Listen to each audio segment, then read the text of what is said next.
Now I'd like to invite Ms. Madhu Chitkara to present a token of gratitude to Mr. Subhas Mukhopadhyay.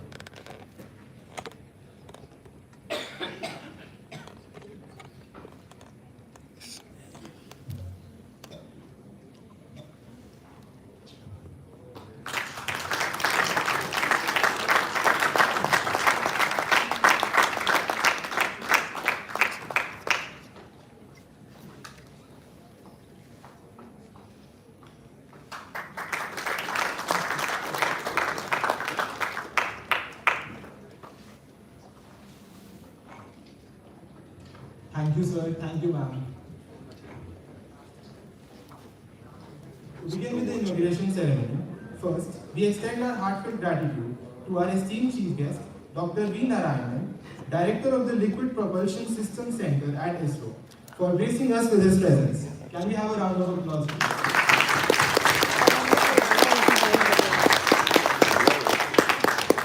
Sir, your leadership and contributions to India's space programs, along with ISRO's role as a Maharatna and Mini Ratna institution, are truly inspirational to us. We would also like to thank the organizing committee for their unwavering support and dedication in making this event possible. Special thanks to Mr. Deepak Mathur and Mr. Lance Khan, whose tireless efforts have been instrumental in ensuring the success of this symposium. A special note of appreciation goes to our Vice Chancellor, Professor Anand Srivastava, for his continued encouragement and guidance, without which the event wouldn't have been a success. His vision has motivated us to bring forth innovative ideas and initiatives like this. We are equally grateful to Dr. Prerna Gaur, our branch counselor, for her mentorship and constant support. We would also like to thank Professor Subhas Mukhopadhyay, a true legend with high experience in IEEE, who has been involved in the IEEE since the inception of the organization. We also acknowledge the contributions of IEEE leaders who, since the inception of this organization, have helped to build the strong foundation that allows us to host prestigious events like LENSER. To all our distinguished authors, sponsors, delegates, speakers and attendees, we warmly welcome you. We assure you that this event will be a truly rewarding experience with insightful discussions, networking opportunities, and advancements in current technology. It will be well worth your time. We would also like to recognize Dr. Madhu Chitkara for opening a wide range of opportunities and offering platforms for innovation and collaboration. Thank you all, and we wish you a very successful conference.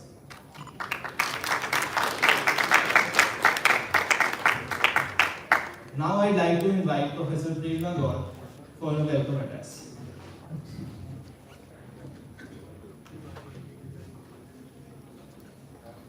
Good morning to everyone. As a general co-chair of IEEE 10th in 2024, I, Professor Prerna Gaur, extend very warm welcome to you all who have made it to reach Welcome Hotel this morning in the inauguration ceremony of conference. This is the first time for the Delhi section to organize a Region 10 level conference. We have struggled to get it for the last 10 years. Finally, Mr. Deepak Mathur, IEEE Vice President MGA, and Professor Lance Fang, Region 10 Director, both showed confidence in the team Delhi, and with their motivation and encouragement, we were able to organize this conference. Both are here today to motivate us further. A hearty welcome to you both, sir.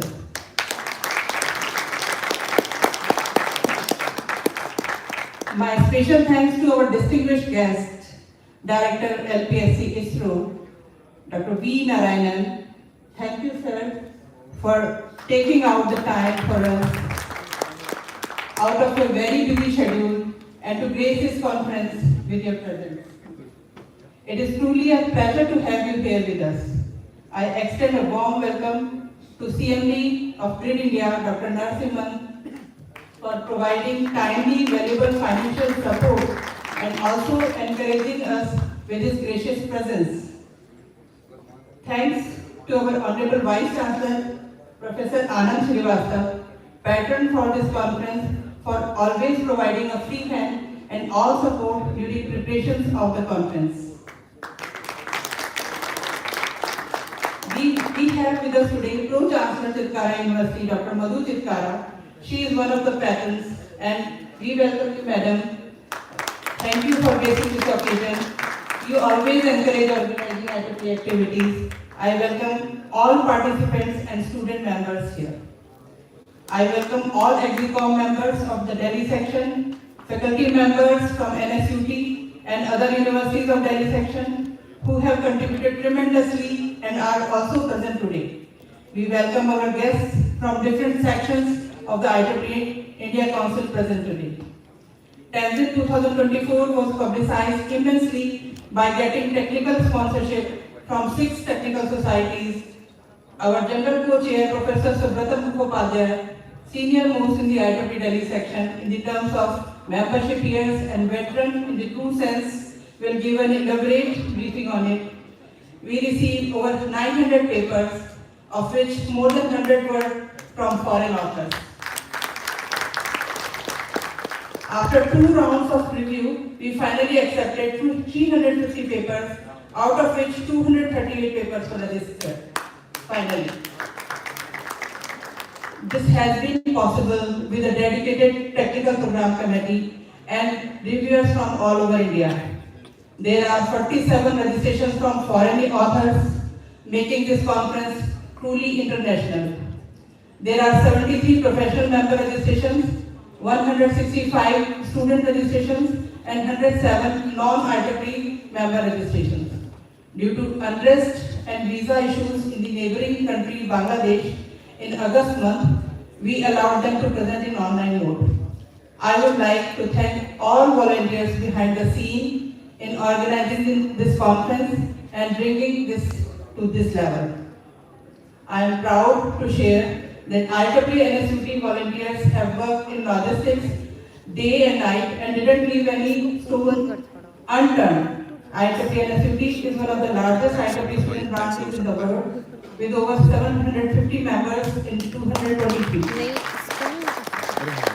We have many society chapters within our student branch: Computer Society, Robotics Society, Circuit and System Society, and the WI Affinity Group. This year we have introduced the Industry Application Society as well. I am excited to see the brilliant minds gathered here in the TANZIN 2024, sharing their groundbreaking research and discussion solutions to pressing global challenges. Your contributions will undoubtedly drive progress and inspire us all. I would like to thank all financial partners of TANZIN 2024, Gold Patron Power Grid, Silver Patron Grid India,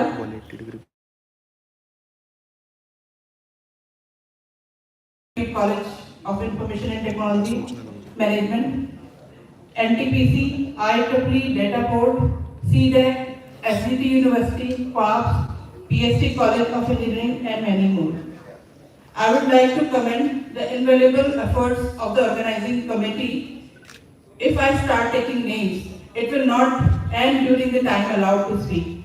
The team has been involved in planning the event for the last year, displaying commendable dedication right from the call for papers, selecting papers, and finalizing the set of presentation. I congratulate everyone associated with this conference, and I am sure about the successful conduct of TANZIN 2024 as the next generation. Let's carry IEEE's legacy forward and help it reach new heights. Together, let's make a meaningful difference in the world. Thank you.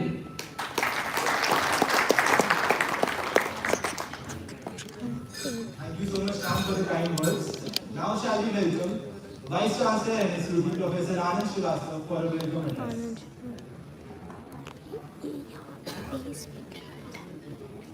Can we have a round of applause?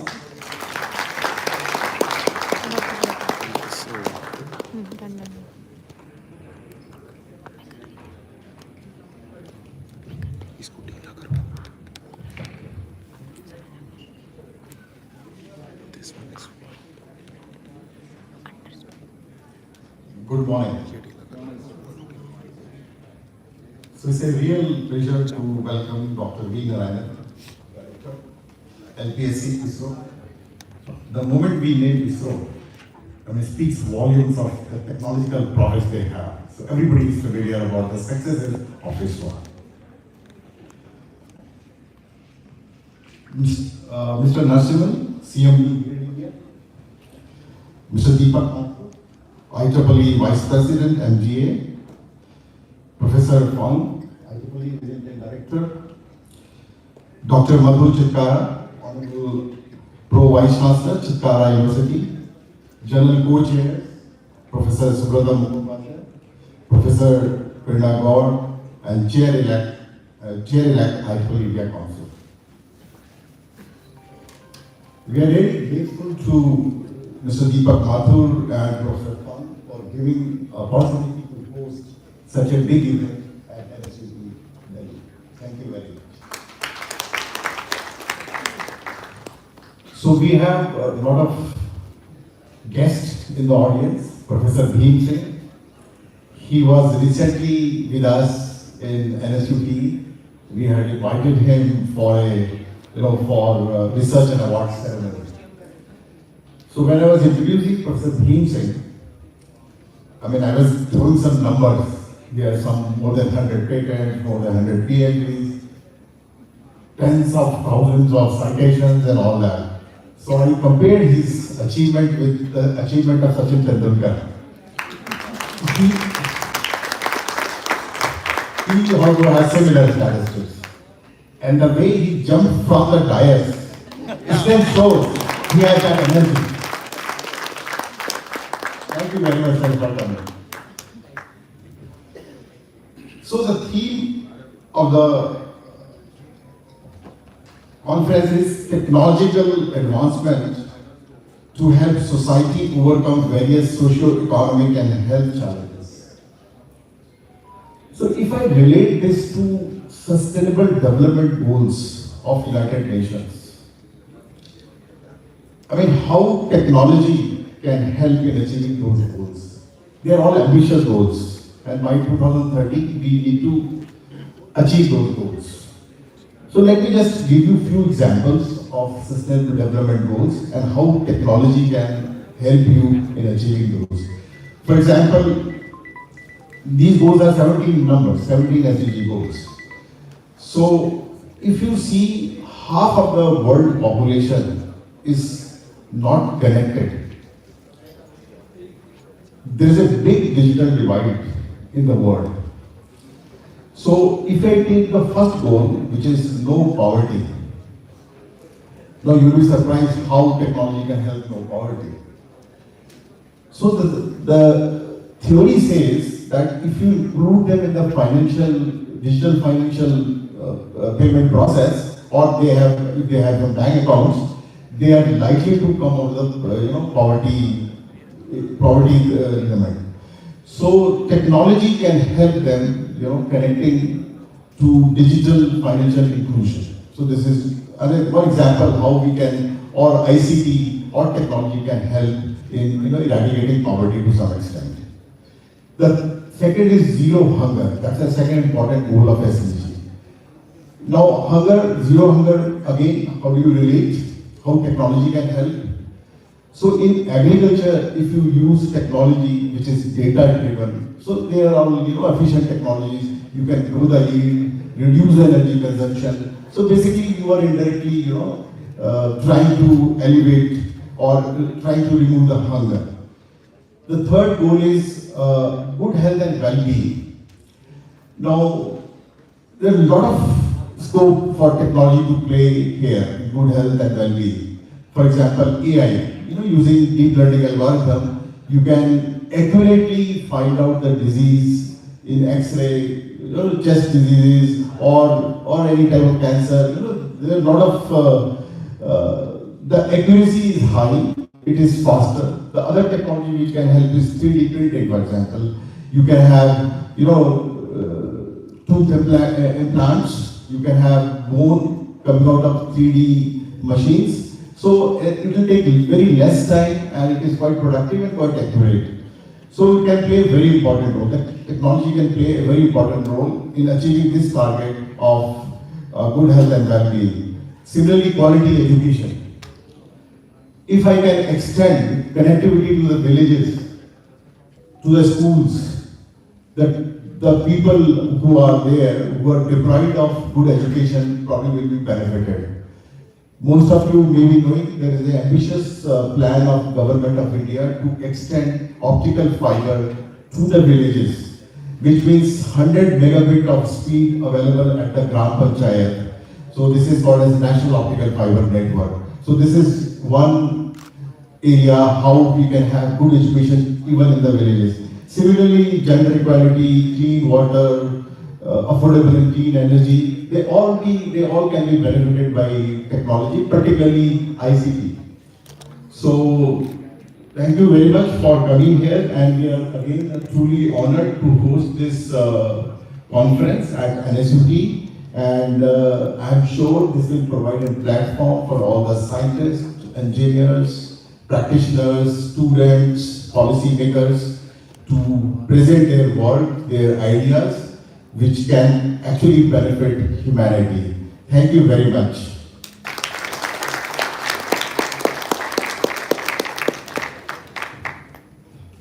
Thank you so much, sir, for your kind words. Now, shall we invite Dr. Madhu Chitkara, Pro-Chancellor of Chitkara University, for a welcome address.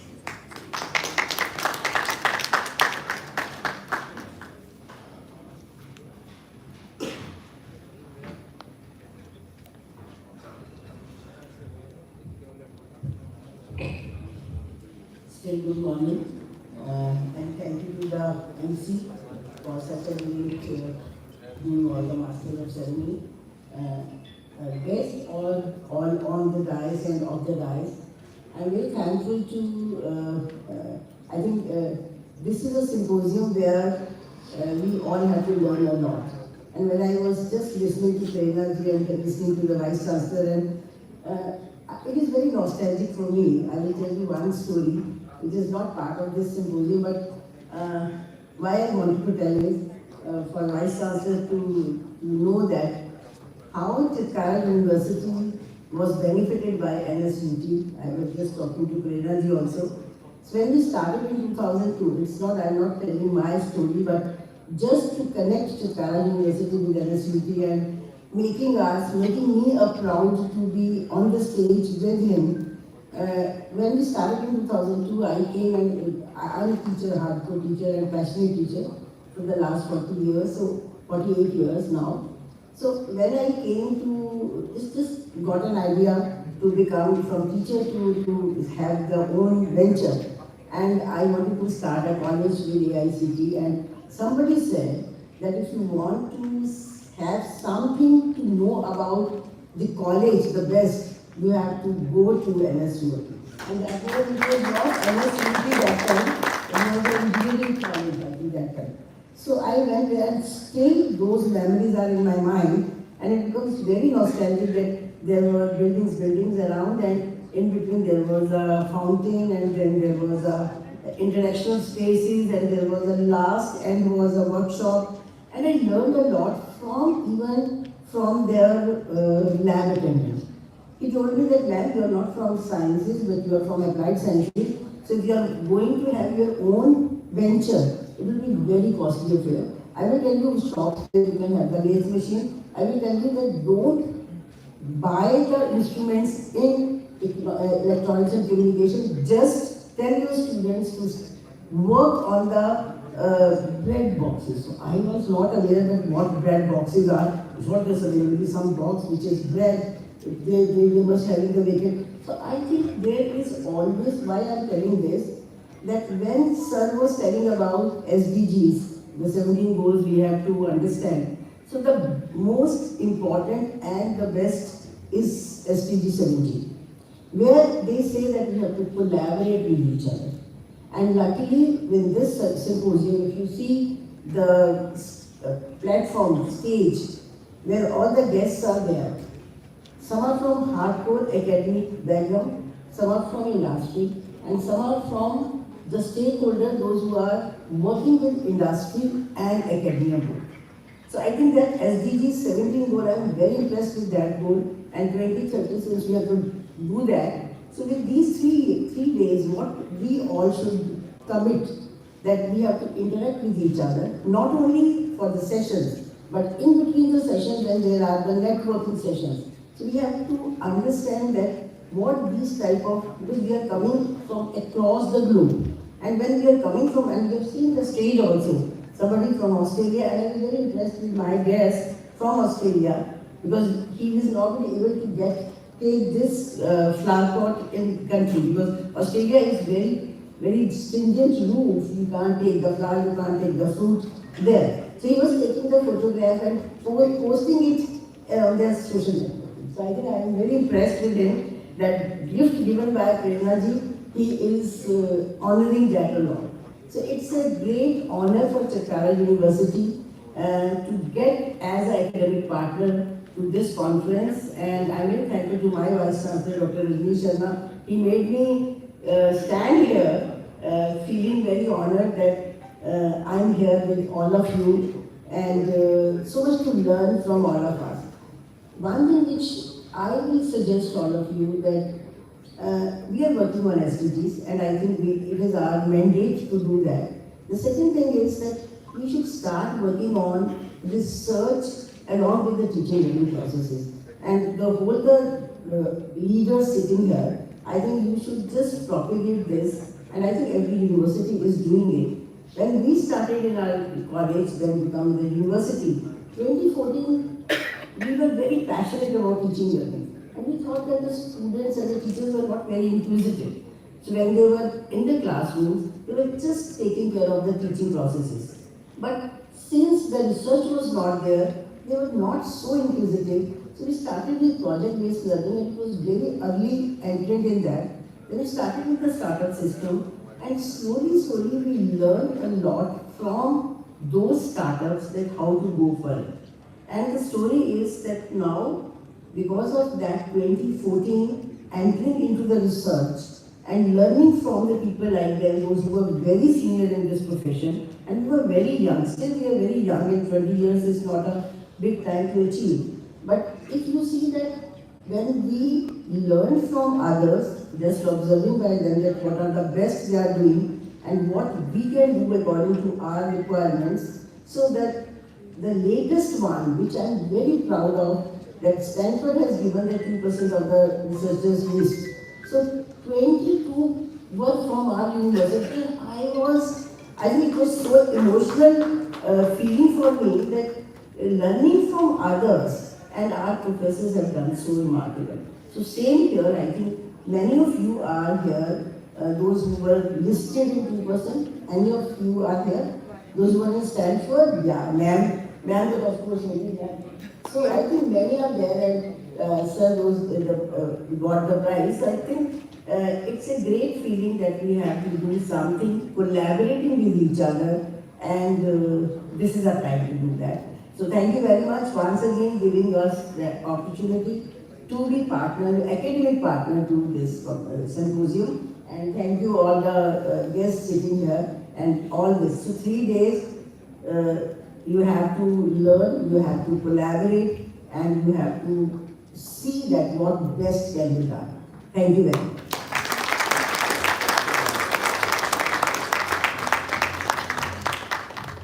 Thank you so much, Ram, for your insightful words.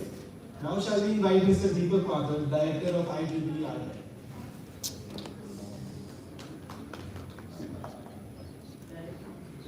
Vice President MTA. Mr. Deepak Mathur, Vice President, IEEE MGA. Can we have a round of applause? You were not wrong, I was.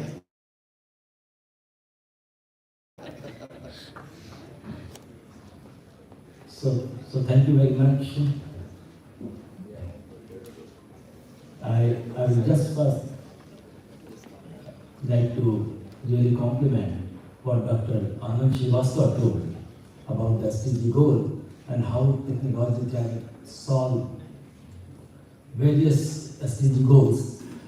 IEEE is really into that, and IEEE's Human Technology Board is working on that, and we are really working at how technology can address our community problem, especially the problem of underserved.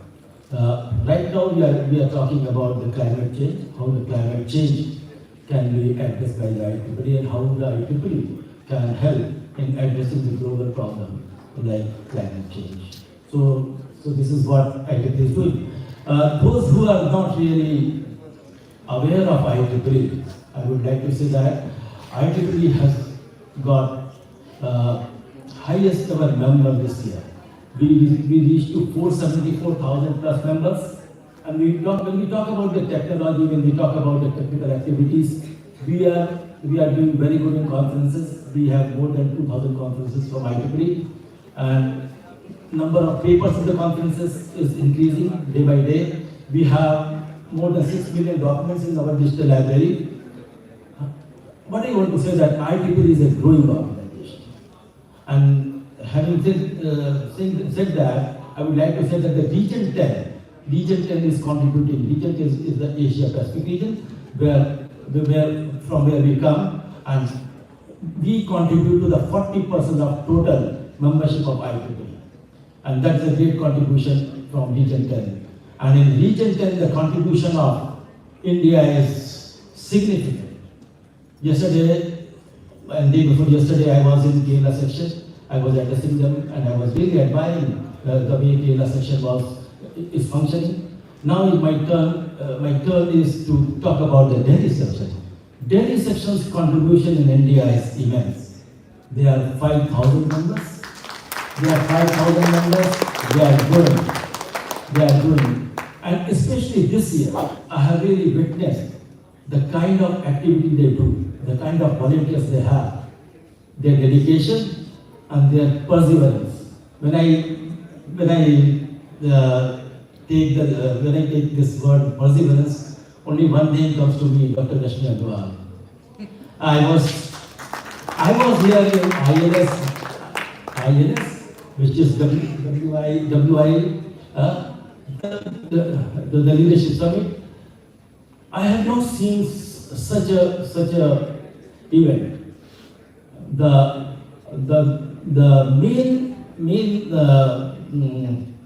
salient point was the way team works, the way current, past, previous chairs were working, the way volunteers were contributing, the way students and the senior volunteers were interacting. That was very, very, very good to see that, and I really appreciate that. Then, yes, it is. You can have a big round of applause, and I really appreciate the chair, Professor Ansari, the past chair, Prerna Gaur, Rashmi Agrawal, and all Madam Dhasi, Shruti Jain. There are so many volunteers. They were so actively involved and made that event very good. It did not stop there. Then came in INDISCON, Dr. Arun Kumar. We went to the Chandigarh. We saw another great event. And the way it was organized, the kind of papers they received, the kind of reviews they did, that was fantastic. And we had a very good INDISCON. And INDISCON, those who do not know, INDISCON is the India Council's flagship conference, which goes to the subsection of any section. And a big round of applause for the Chandigarh subsection and Delhi section and Dr. Arun Kumar. And now this is 10th SIM. And 10th SIM, you all are witnessing this. And this is a great start, and I'm sure that this will be a very, very good, very successful conference. And I would like to acknowledge the efforts of all leaders of Delhi section and volunteer team. They have done a wonderful job. One thing you should all know that Dr. Prerna Gaur, who is the chair-elect, who will be 2025 India Council chair, she will be the first lady chairperson of India. And she comes from the Delhi. So, when I was talking all this thing, we always talk about the quality. But I say that quality and quantity both are very important. And that has been shown by Delhi section. They have given large number of events, and quality events. So that is what we have to see. We have to see that daily section serves as a role model, and the other sections should take lessons from daily section. But I will say to all growing section that if they can identify those sections who are not doing well and can provide handholding, that will be a great way to serve IEEE. And I'm sure that this will go to the leaders of daily section, and they will try to do that job. Before concluding, and I would like to say one thing, that if Delhi section can work on conferences which are not publication-driven research, based on the publication-driven research, if they can do conferences, industry-driven research, that will be the big thing. Probably this is which we are lacking. We are doing, we are inviting industry, but that is not serving the real purpose. Industry-academia collaboration, we need to work more on that, and these conferences are the platform where we can brainstorm that how to do the future events. And if all the section chairs and all the ESCOM members, if they can brainstorm here and can see that the next conference, if we can really do the meaningful in the industry-academia collaboration, that will be the great thing. So with this, I would like to thank you all, and congratulations and best wishes for a great start, and giving me a good opportunity to talk to you all. Thank you very much. Thank you so much for your words, sir. IEEE is indeed incredible. Now I'd like to invite Dr. Lance Pham, IEEE Region 10 Director. Can we have a round of applause for him?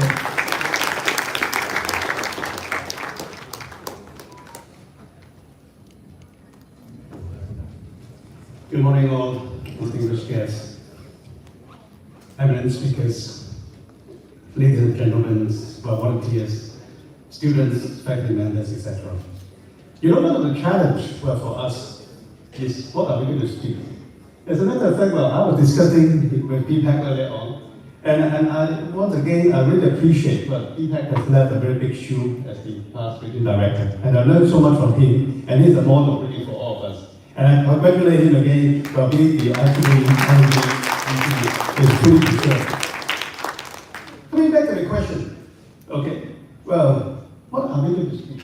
We were talking about that. And then we were talking about, okay, there can be something very general. I can talk about 10 con, 10 scene. Say, for example, Delhi session, it was very successful, as you heard from the data. And not only just running the 10 scene, but going back in history, in 1991, you ran the 10 con, and 1998 as well. Tenzin also been running in India, well, for a couple of times, okay, in Gujarat, in Mumbai, Kerala, okay, and now he's been in Delhi. So really one of the challenges for me is I come all the way here. I always think about what can I bring you? I can bring you koala, I can bring you all the things from Australia. But then again, I really want you to go away with something that you think that, okay, it's going to help. Something came to my mind when I received this plant. My good friends, Shubheta was telling me, you got to bring this back to Australia. Honestly, I can't because of the quarantine will give me in trouble. But nevertheless, there's so much thing I can learn from this plant. First of all, anybody knows what is the name of this plant? You don't know. I also don't know. But I Google search it, and the final this name is called arrow plant. Arrowhead plant. So it comes to mind, well, what does arrowhead come to Tenzin? And that is something I'm going to talk about. Suddenly, when you visualize, the vision and the picture of an arrowhead, what does it talk about? Point of focus. Well, I believe for all of you sitting in here, many of you are faculty members, students. Well, you are in the midst of a career, or launching your career, or going to doing your work on research. And obviously, one of the key words is focus. So we're coming to, Tenzin, you get opportunity, you take a look at all the different focus in the area of research, all the latest findings sharing from your, colleagues. Strength and durability. Arrowhead will be no use if it's not made of hardened metals or whatever material. In the old time, they used flintstone, but later on they used the red hot metals. So you need to have a strength.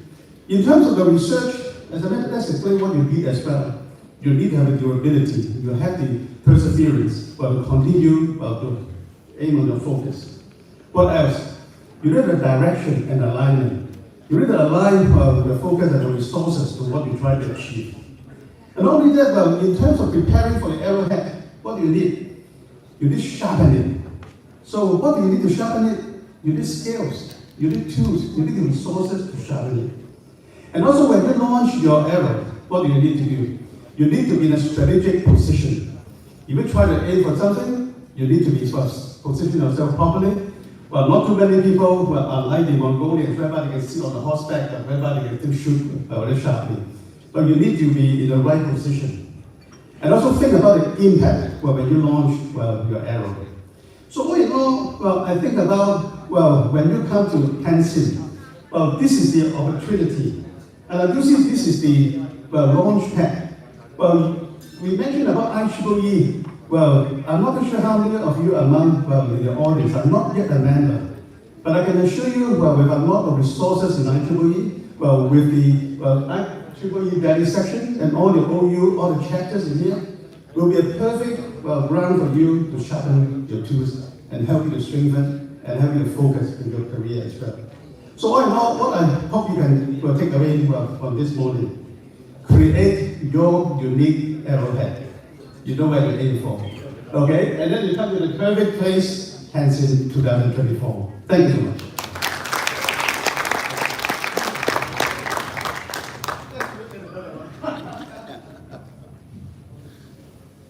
Thank you so much, sir. It was truly a pleasure listening to you. Now I welcome Engineer Narsimhan, CMD Grid India, for an address. Can we have a round of applause for her?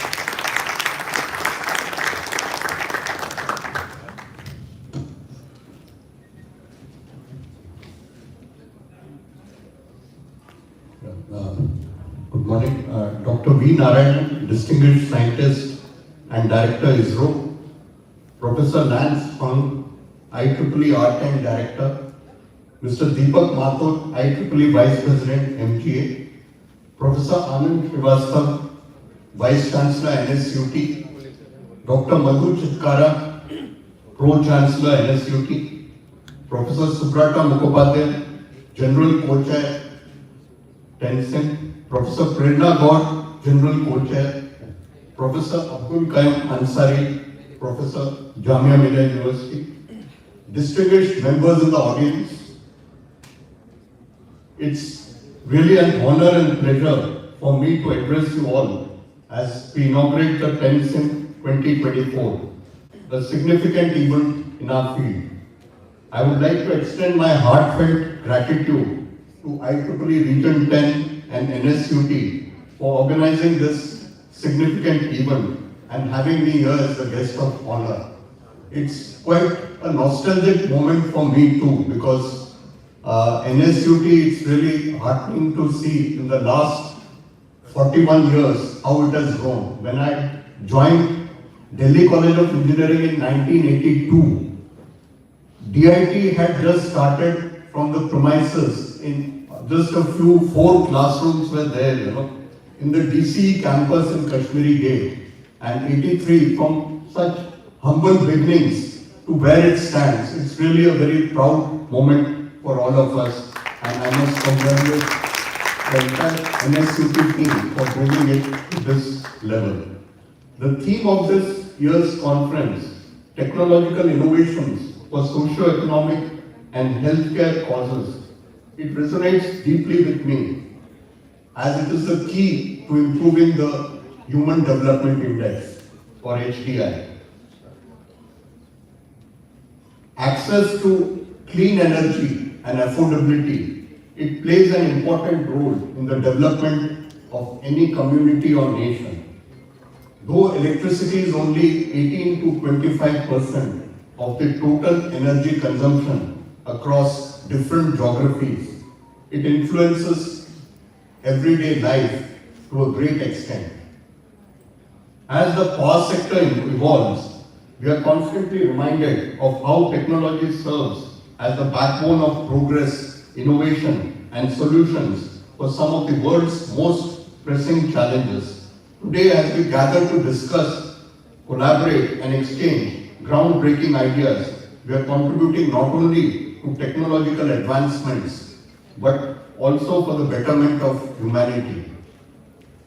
At present, India's power sector, with an installed capacity of approximately 450 gigawatt, operates the world's largest national synchronous electricity grid. In May 2024, we achieved a historic milestone by meeting an all-time high demand of 250 gigawatt. Such achievements are a testament to the efforts we have put into scaling our energy infrastructure to meet the growing needs of our nation. Renewable energy has become a cornerstone for this expansion.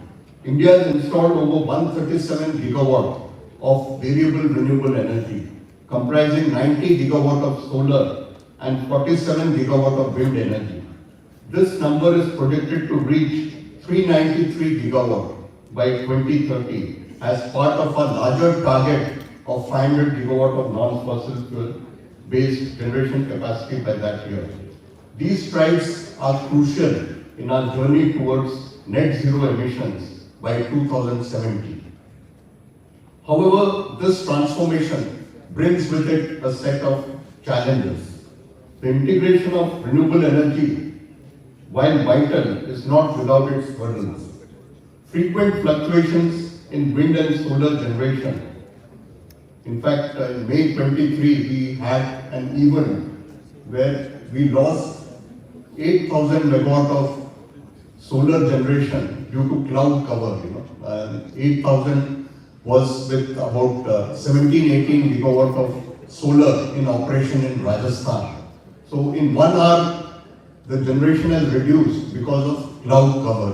And apart from this, we also had between January 22 and June 24 about 57 incidents where renewable energy generation losses range between 1,000 and 7,000 megawatt. So these fluctuations, they pose risks to grid stability, but they also present us with a lot of opportunities to innovate. Having a strong handle on weather forecasts becomes important as we navigate the energy transition. The weather impacts both the electricity demand as well as wind and solar forecasts. For instance, I mentioned this 250 gigawatt that we touched in May 24. What was the reason for that? There was a 1 month of sustained heat wave in most parts of the country, and that the demand itself went up by 20 gigawatt from our estimates. And fortunately, we had machines, we had gas, we had coal, we could meet this demand.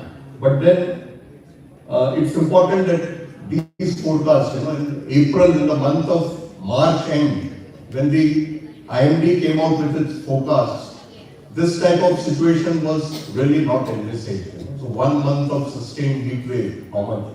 So the forecasts need to be right across all time horizons, be it intraday, day ahead, week ahead, month ahead, year ahead, and across years. Climate science is an area of big data analytics and high-speed computing, and I hope the track in Tenzin covers this aspect in detail. As we incorporate more renewable energy into our grid, transmission line flow patterns are shifting. What was once a unidirectional flow from surplus regions like the west and east to deficit areas is now increasingly bidirectional, particularly in RE-rich zones. This shift has significantly impacted inter-regional transmission corridor flows, necessitating innovative transmission planning and operational measures. The growing penetration of solar energy has deepened the duck curve phenomena, making it increasingly challenging to manage peak and off-peak demand. The need for flexibility has never been more critical. We are working on solutions like energy storage systems and reducing the operational levels of thermal plants during off-peak solar hours. Technologies like battery energy storage systems and HVDC systems are playing crucial roles in addressing these challenges. So with more wind and solar getting added to the system, there is a growing focus on resource adequacy, ensuring that we have the capacity to meet the evolving demands of the future grid.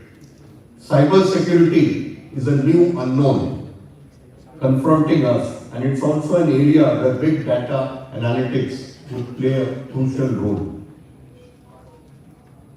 As we engage in the next few days of discussions and presentations, I encourage each one of us to think deeply about how we can align our technological breakthroughs with the broader goals of equity, accessibility, and sustainability. Let us not just solve technical problems, but aim to create inclusive solutions that leaves no one behind. In closing, I want to express my sincere hope that TENSIM 2024 will not only be a platform for presenting cutting-edge research, but also a catalyst for new ideas and partnerships. Let this gathering inspire us to think beyond the present, to imagine what the future could be, to take concrete steps towards realizing that vision. Let's embrace the power of technology to drive socio-economic progress, improve healthcare outcomes, and ultimately create a more equitable and sustainable world. Thank you, and I wish you all a highly engaging and productive and inspiring conference. Thank you. Just one confession before I close. I don't have a doctoral degree, so Dr. Broad addressed me as Dr. Narasimhan, so I would like to correct that. Thank you.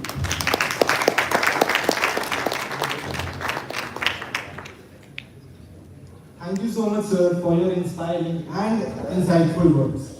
Now, with a huge round of applause, let's welcome Director LPSC ISRO, Dr. V. Narayanan.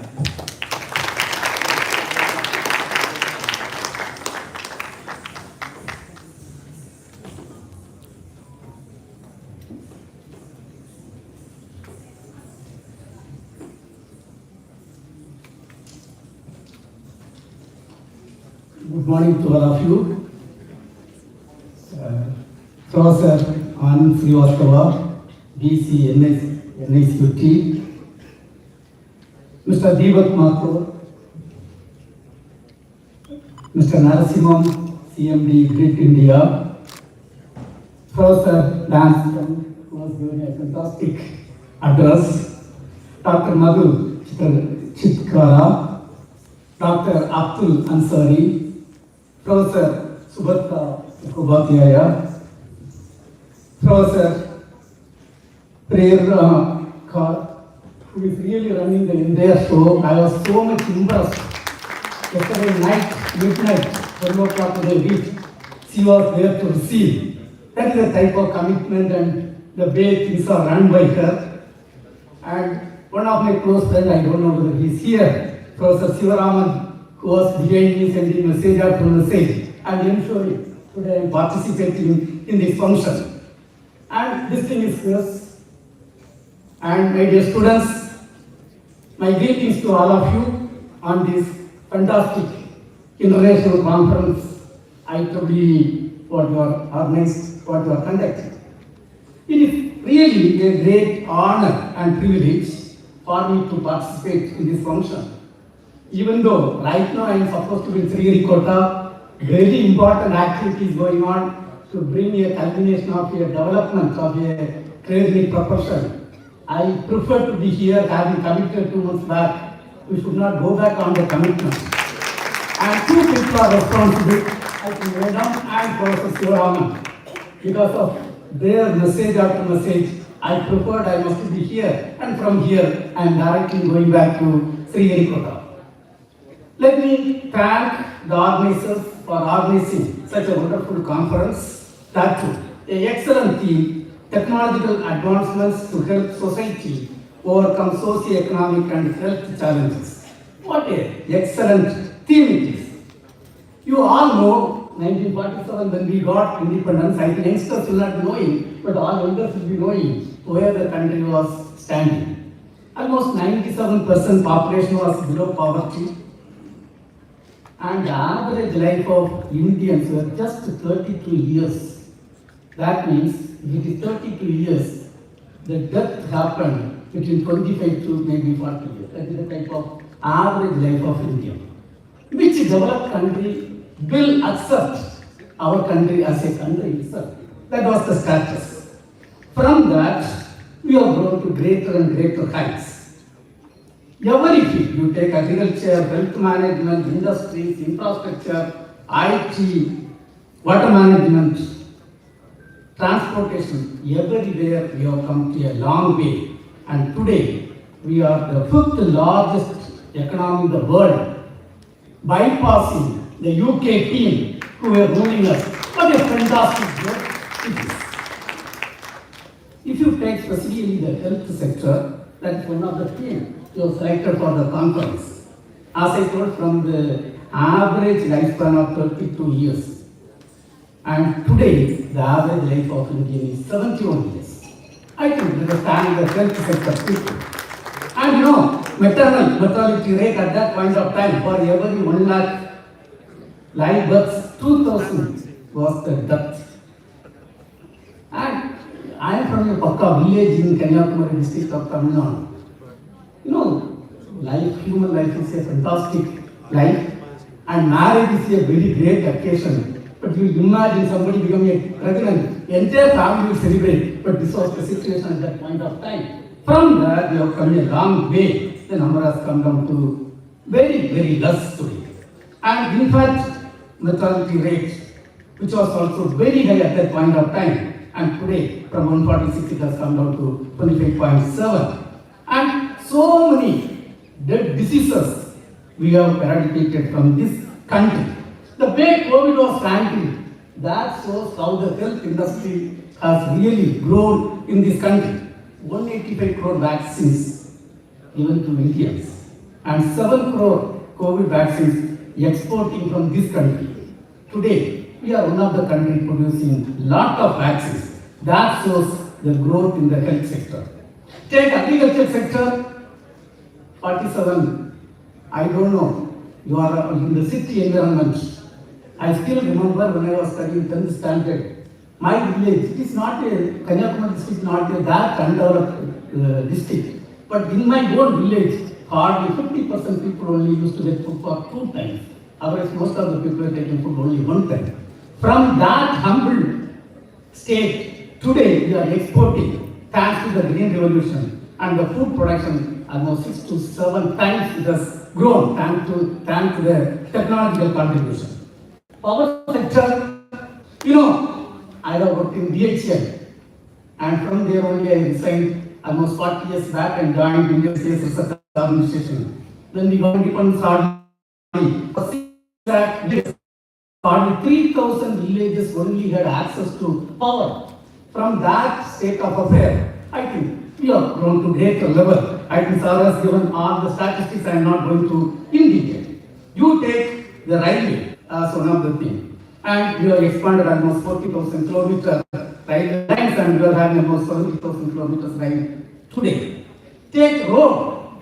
I think we had 100 kilometers. From that, today we are having 6.8 million kilometers road. That too, those roads you know, but today things are much better. And you take education sector. There was no IIT at that point of time when we got independence. I think the first IIT was started in the year 1951 in IIT Kharagpur. And I am so proud to be an alumni of the IIT Kharagpur. Completed both MTech and the PhD from IIT Kharagpur. And today, you know how the IIT system has grown and IIMs have grown. And every area it has grown.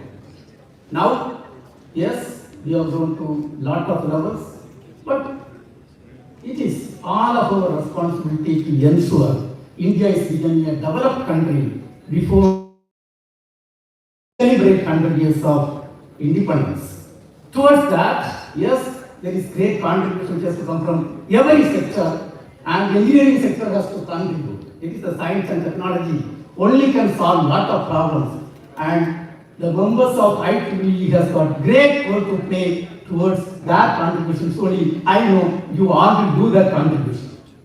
Now, I thought I will spend some time on talking about ISRO activities and how that is, there are so many departments in government, and this is one of the departments I am coming from. I thought it is my responsibility to share a couple of things, what we do there. You know, it was in the year 1962, the Indian space program was started, and we had, to our credit, the first indigenous rocket. It was a 1 meter height rocket. It was launched in the year 1967, November 20th. In fact, 1963, we launched a small rocket that was a foreign rocket, came from USA. And 1967 only we marked the beginning. Until 1975, this country was not having our own satellites. And 1975, we built the first satellite called the Aryabhatta satellite. And if you look at Professor URL has written a beautiful book, India becoming a space power. I have read some 7-8 times to understand what was the contribution of us for that satellite. Almost 90% contribution was from abroad, and we only manufactured, integrated, and we launched. And in the initial days, I think you can Google, everybody is having this connectivity. We used to transport rocket parts in Tumba. You know how? Not by vehicles, by bicycles, not new bicycles, old bicycles. And it was in the, we have moved the satellite in Bangalore, the first communication experimental satellite in Bangalore in a bullock cart. From that cycle and bullock cart era, we have come a long way. To our credit, the recent major achievement that we start in the reverse order probably, you know, last year 23rd was a very proud day for all Indians across the globe. And India became the first country and only one country landed near the south pole of moon, the Chandrayaan 3, and that is every Indian proud. Please understand, 1967 when we were launching 1 meter high, small tiny rocket, you should just look at the world where they were. 1961, Yuri Gagarin is sent to space and brought back safely. It was in the year 1969, I still remember, I was in the first standard, sitting in a village school, no bench, no desk, nothing. On the floor we were sitting with 20 of our classmates, and the school is so fantastic school. We used to really pray for rain. You know why, right? If rain comes, immediately holiday will be declared. That is affair of the school, village school. And I was sitting in the first standard, and that day we were not knowing anything about rockets, satellite, nothing. And we were so much enjoying because the teachers were not teaching. They were having some their own affair going here and there. Finally, the teachers came and told, looks like man has safely landed on the moon. 1969. I was in the first standard.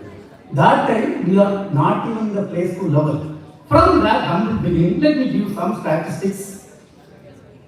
Close to 4,000 something rockets are launched by India from Indian side. And we have built 6 generations of launch vehicles. And the first launch vehicle was launched in the year 1980.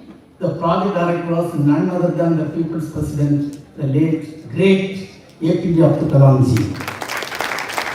And that rocket was 17-ton liftoff mass rocket capable of placing only 40 kg satellite in the lower orbit. From that, of course, I joined a little later, 84 only I joined. And it was 2017, we lifted off the Mahmood Bahubali rocket, the LVM-3. The capability has gone from 40 kg lower orbit to 8,500 kg to lower orbit. That is the type of growth that we have got in the market. And the country which was not having any satellite up to 1975, to our credit, we have built 125 satellites and placed in the orbit. And the 1980, the satellite mass was 40 kg. The heaviest satellite ever built in the country is the GSAT-11. 6,000 kg high throughput communication satellite. Right now it is safe in the orbit. And a country which was not having any satellite technology in 1975, when Modi ji took over as the Prime Minister of our country, we have conceived, based on his guideline, we have conceived, built and launched a 2000 kg communication satellite and donated to SAARC countries as a gift to the SAARC countries. That is the type of phenomenal growth for the SAARC countries. Not only that, 1975 we are looking for technology with other countries for satellites or launch vehicles. And today, to our credit, India has launched 434 foreign satellites using our launch vehicle from Indian soil. That is the credit what we are got. And of course, all rockets, satellites for what? You have built satellites, you have built launch vehicle for what? It's all for serving the common man in multiple domains. You know, communication. Satellite communication is one of the important areas.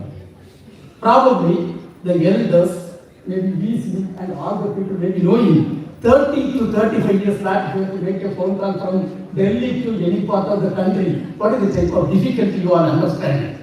And from that, today, to make a call to any other countries, if you don't get the connection in 30 seconds, we are all tense why you are not getting connection. And everybody is having mobile connectivity today. In fact, I want to tell you, it was in the year 1993, I was in Russia for 10 months. You know how many times I have talked with my parents? Not only a single time. Reason is very simple. 5 kilometers radius near my village, there is no phone connection. There was no phone connection. From that, in my house itself today, we are having 6 mobiles and 2 landlines. You will see what type of phenomenal growth which has taken place because of the communication sector. Take television broadcasting, take as a simple example. You know, once you switch on the TV, how many channels to it? But there was a time 30 years back, each regional channel hardly 3 to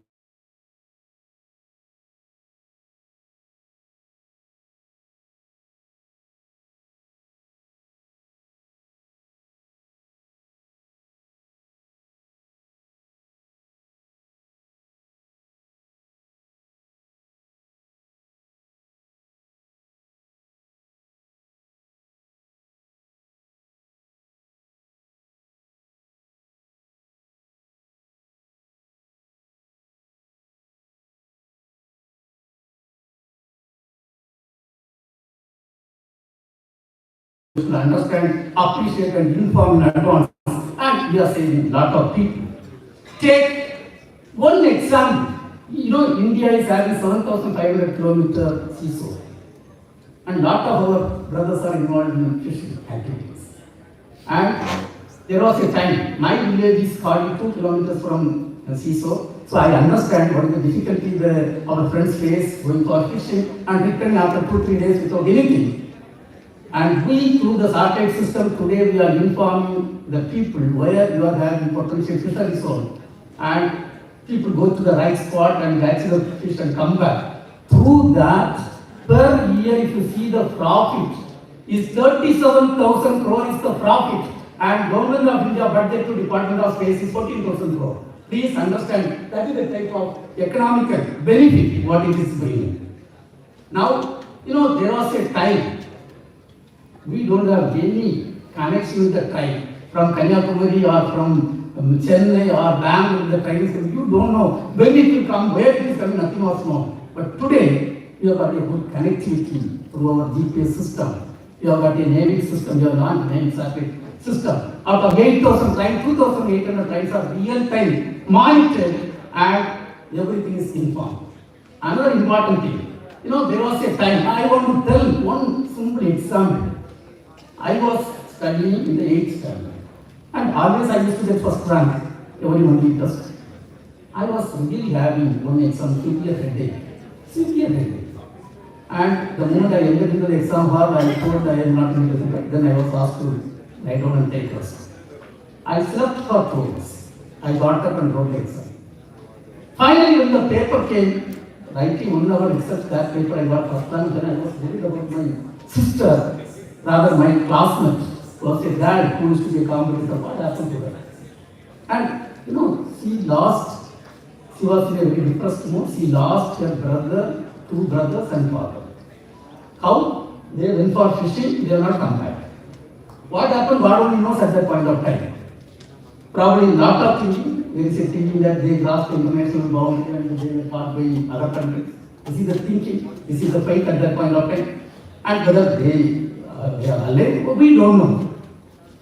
Today, from that bad state of affair, we are in a position to give apps to all the people who are going to their see where they stand. Real time, you get the message. You are being put in experimental basis. You get the message where you are. Are you going to cross the international boundary? What is the distance? All information are in local language. In fact, they are put on experimental basis and they are going to be given in a big way for all the people. So, like that, lot of advantages.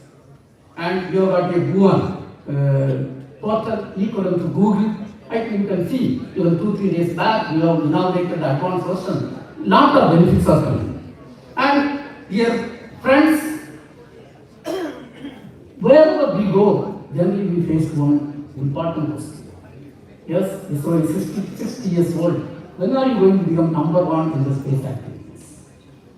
And I would like to say, please understand, when we had 1 meter height rockets and man is landed on moon, that means we were not even LKG level when they were in the PhD level advanced countries. From that place, to our credit, to Indians' credit, lot of things are there. Number 1, Chandrayaan-1 mission. That's the first interplanetary mission. You know how many of you are, most of you may be knowing, you are well educated.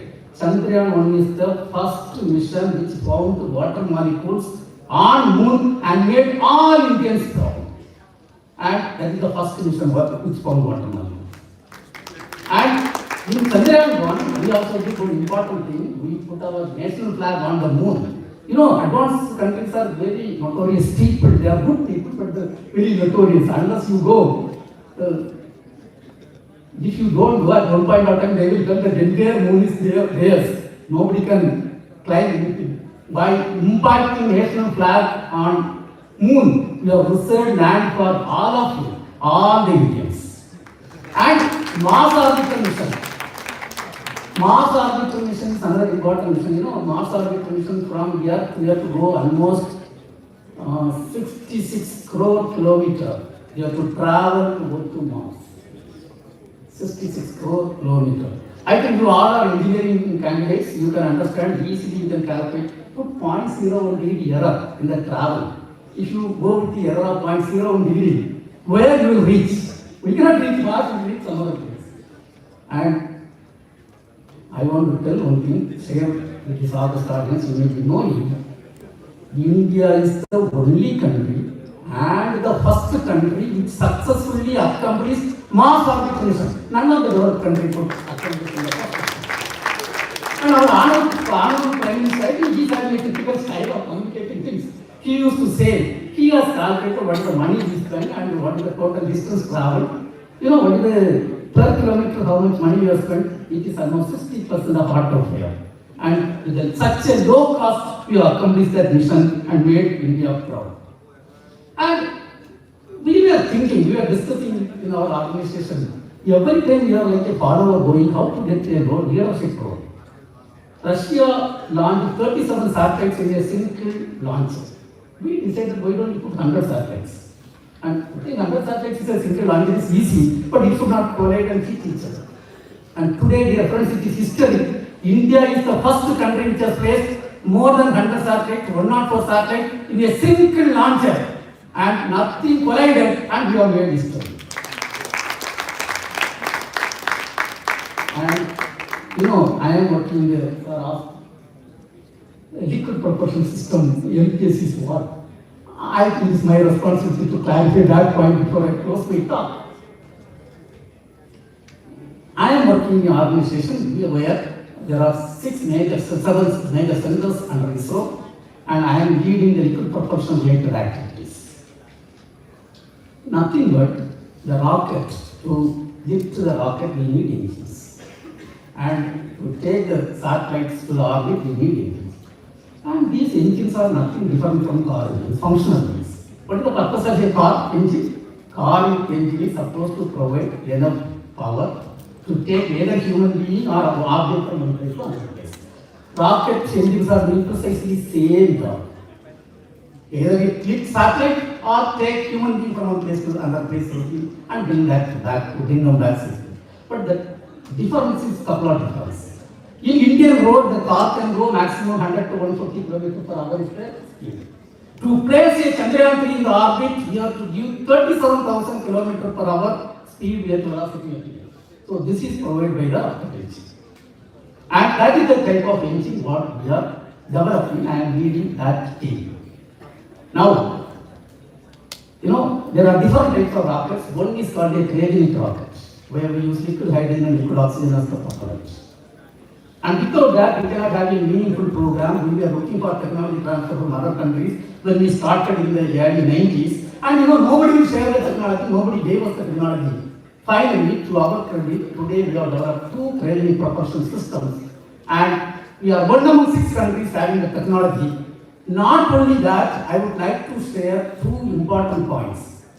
The LVM-3 vehicle is having upper stage as a cryogenic rocket stage. In that development, I was the project director. We are having 2 world records. One world record is from the engine test to flight. America is the country which has taken minimum time 42 months. We put a target because there are from IIT system, great institutes, all gold medals, even with me, 8 gold medal students are with us. And we put a target. We will develop this in 24 months. And against 42 months minimum time, which is the history at that point of time. And I want to tell, I made a presentation in the international conference, IAF. When I completed my presentation, telling 24 months, we are going to complete. It was in 65 countries, all the people were there. I faced a very tough question. My dearest friend from France is the chief of the propulsion. He asked a question.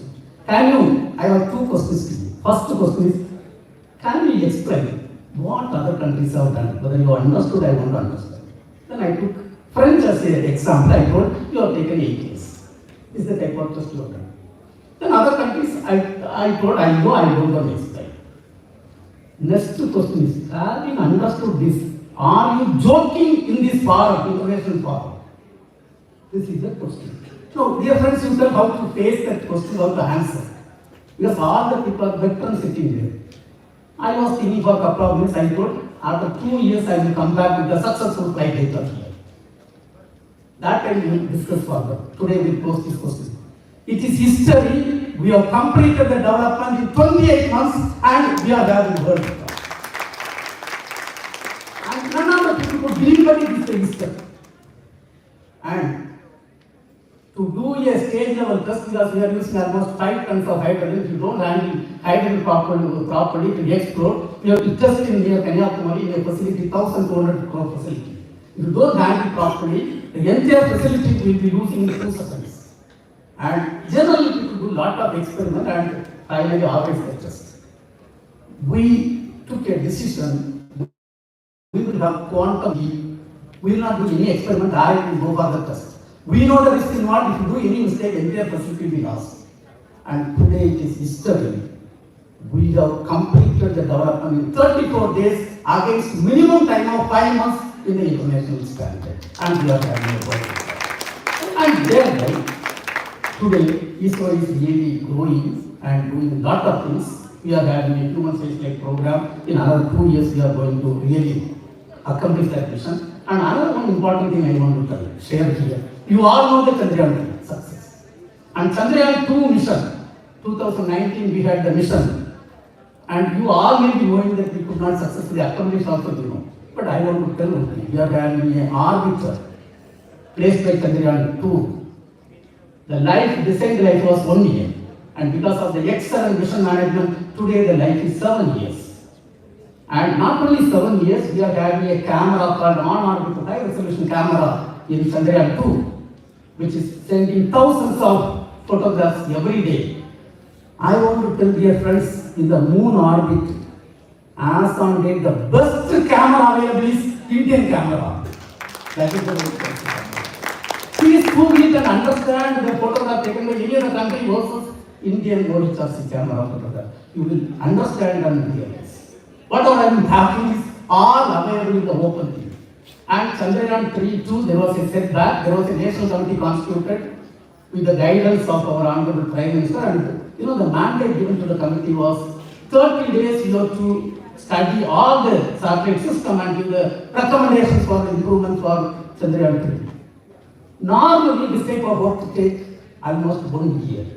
But having got a guidance from the highest level, political level, we decided we submit the report on in 30 days. And it was a 10-member committee.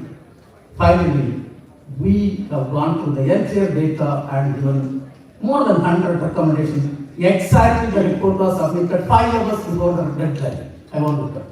Because I told my colleagues, I was the chairperson of the national level chairperson. I told my colleagues, yes, how to exhibit your first rank or gold medal, everything.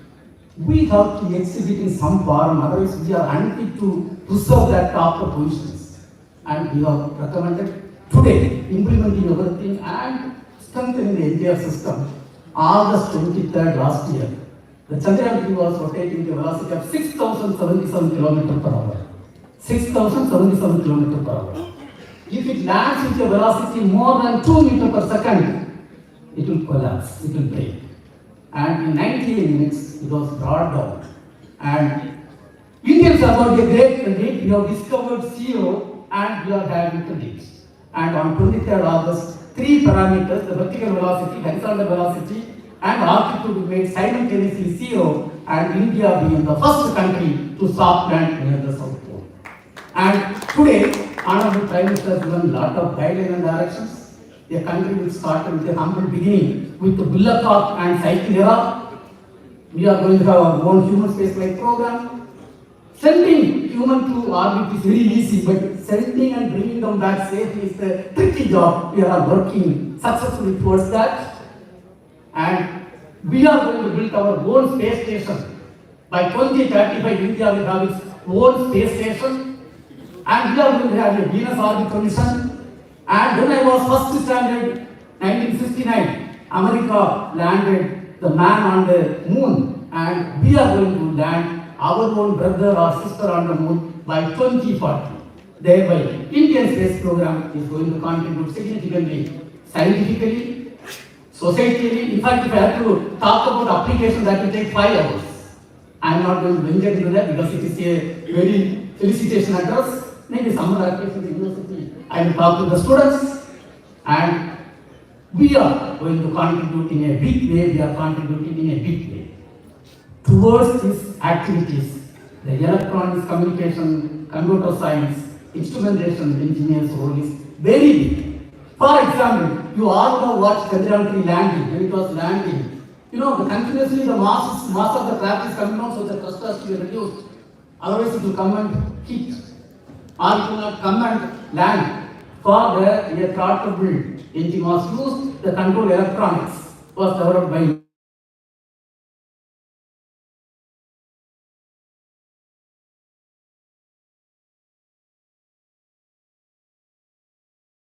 engineering, and surely the people with electrical and electronics as the core area, and of course computer science, instrumentation, they have got a great role to play. Now on this occasion, you have organized a fantastic conference. I was very happy to see. When I was called, what I am going to speak in IEEE conference, it is a different domain by itself. But when you have taken health, you have taken energy, biotech, a lot of things are involved. Now, dear friends, before I conclude, let me thank Madam and Professor Sivaraman, of course, DC, without this conference I cannot come, for the wonderful opportunity given to me and young students. When we were entering into the professional domain, we contributed in a little way, but now we have got a great role to play to make this country as a developed country. I am 100% confident this country will become a developed country before we celebrate 100 years of independence. And Let me request all of you to contribute towards that common goal. Thank you, Jai Hind.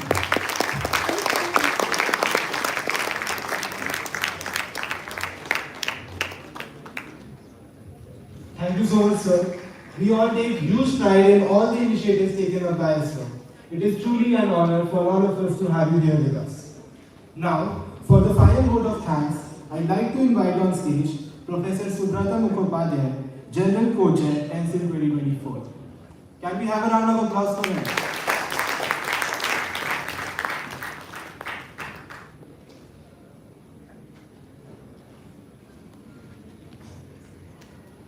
Oh, let me correct right at the beginning itself. So many things I am thinking it is going out of the way. First is the time itself, which is forcing me to tell you good afternoon.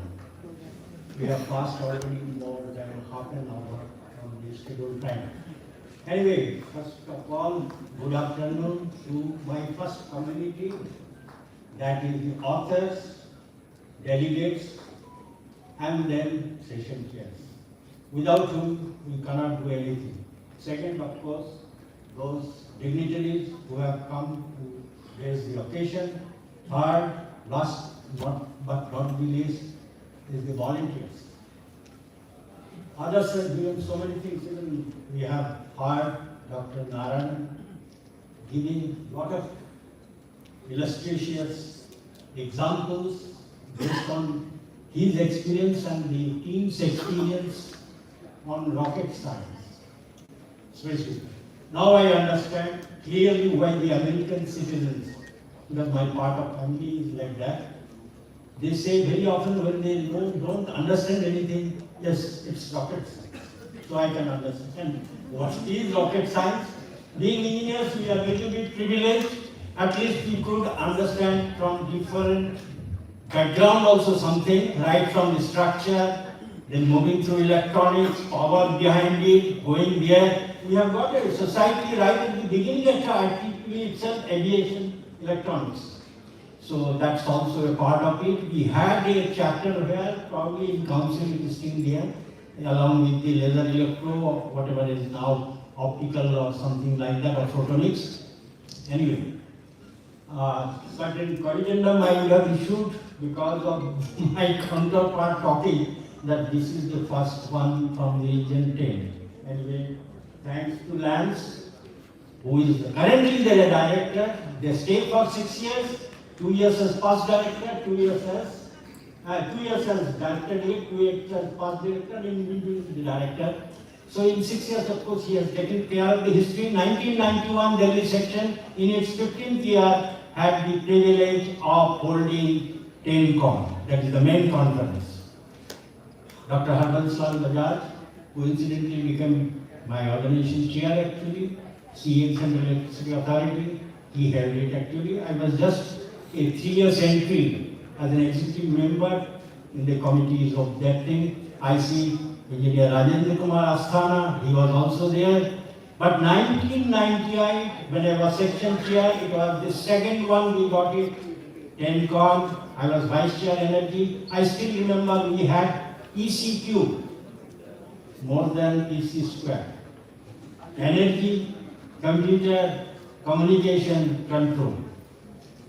Rajendra Asthana was the treasurer. I was taking care of the energy and Prabhu Prakash for the general treasurer. We had a hard time and mostly we were doing it. When I am talking about Rajendra Asthana, I would like to introduce, he is almost like contemporary to me. And today he is at the IEEE headquarters, heading the Light Member Affinity Group. I will request Rajendra Asthana to stand up. Of course, I cannot miss Engineer P. Jadhav. Yesterday it is his initiative. He has brought a Circuits and Systems Conference. That's also a symposium next month here itself. So, round of applause for the Jadhav also. Then the first time. This being brought to IEEE Delhi section. Yesterday only on behalf of section I have approved it. Now let me see everybody has given something, including knowledge. Let me take something out of it. Actually, why I want it, basically from the point of view, since 1995, I am running the standing committee of technical and professional activities related to conferences in this section. Except for 5 years when we became chair in 2013, I again came back. Our conferences in earlier decades, we were directly holding myself and him mostly in the area of power and energy in the first decade of this century. A lot of participants from outside were there, and they were truly international conferences, and renowned conferences were also brought from here, but mostly maybe on the power and energy, not on the, somewhere in the communication side. I cannot say about, because wireless communication, lot of enlargement and scopes were there. Even Professor Anand Srivastava was in CDOT, you know, we remember it, Dr. Arjun, late Dr. Arjun was behind it. But one thing we have seen, those days we were taking help of outsiders. Gradually we build up our own team for scrutiny and making it qualitatively competitive with the rest of the world. It is just not for publication purpose. So what it started with 2, 3 or something like that per year. Today it has gone, last year it was 12. This year in Delhi section it has, Deepak will be ready to, realize the fact it has gone to 80, as I was just calculating, and the things in the pipeline also probably 25. I require a lot of hands to scrutinize our proposals to make it, because already some of the proposals after holding also, though our record is not so bad, as I was checking up, actually out of these things, percentage wise 3 or 4 only we have lost in the proceedings because of one reason or other, we must be knowing it. So proper checking and all this. Even now also one of the major conferences, 3rd edition, we are still holding the conferences proceedings. We are not in a position to publish. It was done in April. It is almost 5 months gone. So we don't want to face such situation. I have a team of 6, out of which almost 50% is working. Really, this fact, getting delayed and all these things, we don't want, because we have got the allocated time of this thing. I hope with this symposium, not conference, because I have difficulty to convince the 6 societies that it is going to be held almost like a conference. I cannot change the term of Hamilton, change it to TEDCon, because TEDCon is already there. I had a tough time to it. The first time I took the section got the sponsorship of Computer Society, the largest society of ITT. Unfortunately, most of the people, myself being in PAS, IAS, we used to manage from PAS, IAS or PAINS or IAS, this sister society, even Dialectic Institute, but not from these societies. So many societies have come forward. Even EDS had a lot of problems, we got it. ITSS is a small society, but it has come there. We failed to get from 2, 3 more societies, but at least this recognition gives some status and external paper submission. That's why we have got papers from 30 odd countries, extra other than the host country. I expect from this a lot of people and the volunteers will come up. They will give us the blood in our this thing, so that we can find out a properly balanced proposals right at the beginning of submission. We can clear it so quickly and go up to completion to finally see that all the papers go properly with this thing. And it is again a question, some people try to downgrade these conferences. Now the reason is so many things are there. Qualitatively, they may not be everlasting or something like that. But if you see after 5 years that your citation is more than that of a transaction paper, you should get enormous joy out of it. So knowing we can improve the quality of conferences and similarly explore countries where all the papers are going ahead. And it's not possible within the limitation, no electronic it has become. So transactions to be made, because still IEEE, I think, prints some of the transactions also, because some people, at least in life member career, see that they are receiving those things on hard copies. So I expect, rather this time I am taking actually back from this thing, the volunteers who have been experienced. I cannot depend on the student volunteers, they are like, I say, it's like volatile volunteers. But the professionals who are there and will be serving in this stage, at least Delhi section and India, we can get a lot of help from them to build up these, whatever the institution we have made it under the section, again, in the form of the sustainability and resiliency also maintained. With this, I'm stopping over there. Thank you.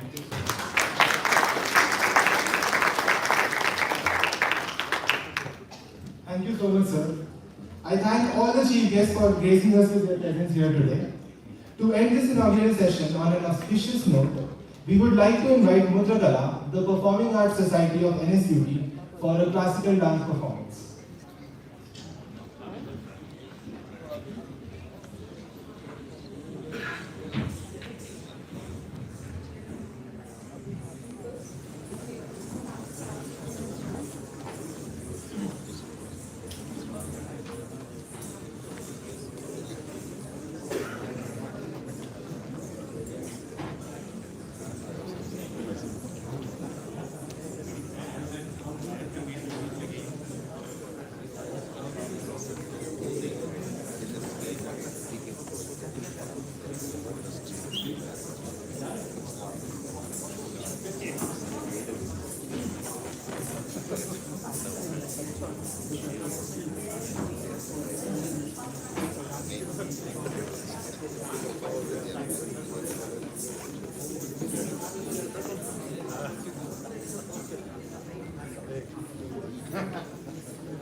मैं नहीं कर पाया।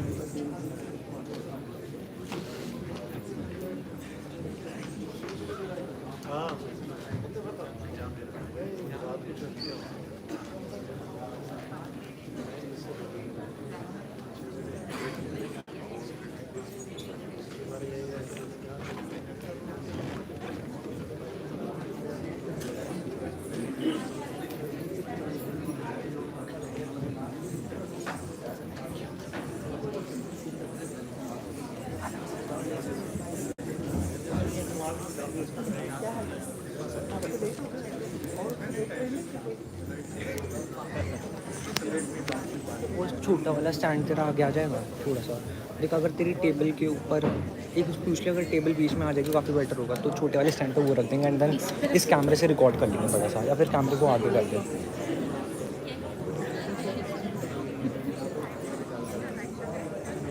ठीक है ठीक है ठीक है, एक सेकंड रुक जाओ, इसे कैमरा पकड़ियो, मैं 2 मिनट में आया। ठीक है, यूट्यूब पे आप दे रहे हो, लाइव दे रहे हो यूट्यूब पे? हाँ जी।